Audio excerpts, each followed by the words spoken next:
बात करेंगे उत्तराखंड की, जहां ब्लैक फंगस के मरीजों की संख्या में इजाफा होता हुआ नजर आ रहा है।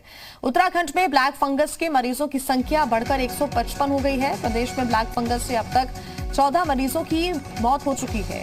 ब्लैक फंगस के 13 मरीज स्वस्थ होकर अस्पताल से डिस्चार्ज हुए हैं। देहरादून में 148, नैनीताल में 6 और उधमसिंह नगर में ब्लैक फंगस के 1 मरीज है।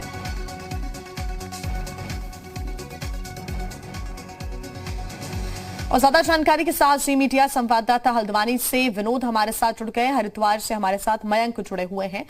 विनोद, हल्द्वानी और आसपास की अगर हम बात करें, उत्तराखंड की बात करें, तो यहां पर चिंता का विषय यह है कि अब ब्लैक फंगस के मामले बढ़ रहे हैं। ब्लैक फंगस के मामले लगातार बढ़ रहे हैं। इससे यह भी चिंता कहीं ना कहीं नजर आती है कि एक तरफ कोरोना के केसेस में इजाफा नहीं हो रहा है, तो दूसरी तरफ ब्लैक फंगस के मामलों में इजाफा होता नजर आ रहा है।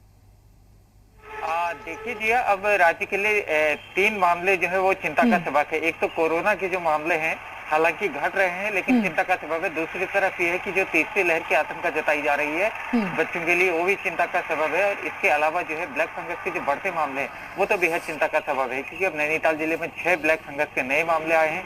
एक मामला उधमसिंह नगर में आया है। तो जिस तेजी से ब्लैक फंगस बढ़ रहा है उस तेजी से जो है सरकार को अब काम करने की आवश्यकता है। विपक्ष की निशानी में भी इस समय सरकार है, क्योंकि जिस तरीके से ब्लैक फंगस के इंजेक्शनों की कमी मार्केट में हो गई है, तो एक बड़ी चिंता का विषय है।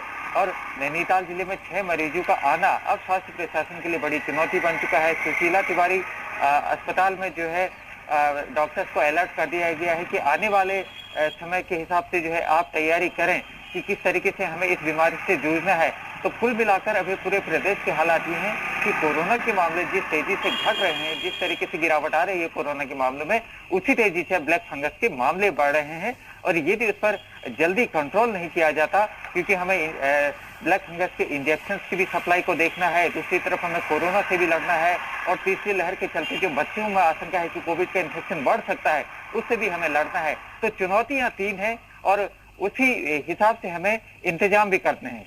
जी हाँ, बिल्कुल विनोद, तो कह सकते हैं कि कदम तो लगातार उठाए जा रहे हैं। कोरोना के केसेस तो एक तरफ घट रहे हैं, लेकिन उत्तराखंड में चिंता का विषय यह बना हुआ है कि ब्लैक फंगस के मरीजों की संख्या में इजाफा हो रहा है।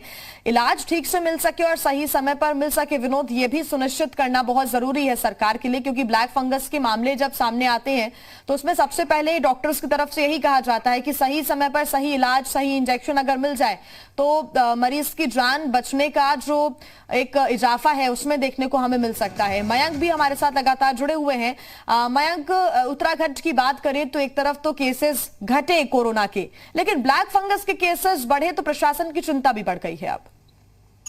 हाँ बिल्कुल जी हाँ, देखिए चिंता जरूर बढ़ी है, लेकिन एक राहत की बात यह है कि पिछले कुछ दिनों में 13 लोग ठीक होकर वापस घर भी गए हैं। यानी संक्रमण तो बढ़ा है, लेकिन लोगों की जो ठीक होने की संख्या है वो भी कहीं ना कहीं संतोषदायक कही जा सकती है, संतोषजनक कही जा सकती है।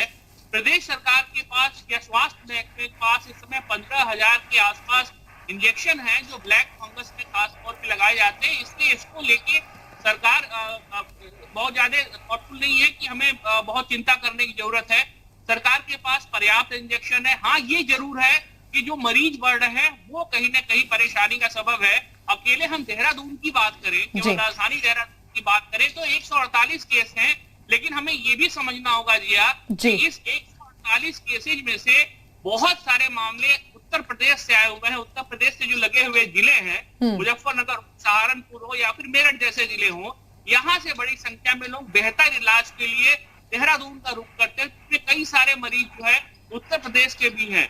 राज्य सरकार अपनी तरफ से पूरी कोशिश कर रही है कि जो भी मरीज एडमिट हो रहे हैं उनका प्रॉपर ट्रीटमेंट किया जा सके। और इसको लेके आपने देखा होगा पिछले दिन में कवायद भी की गई।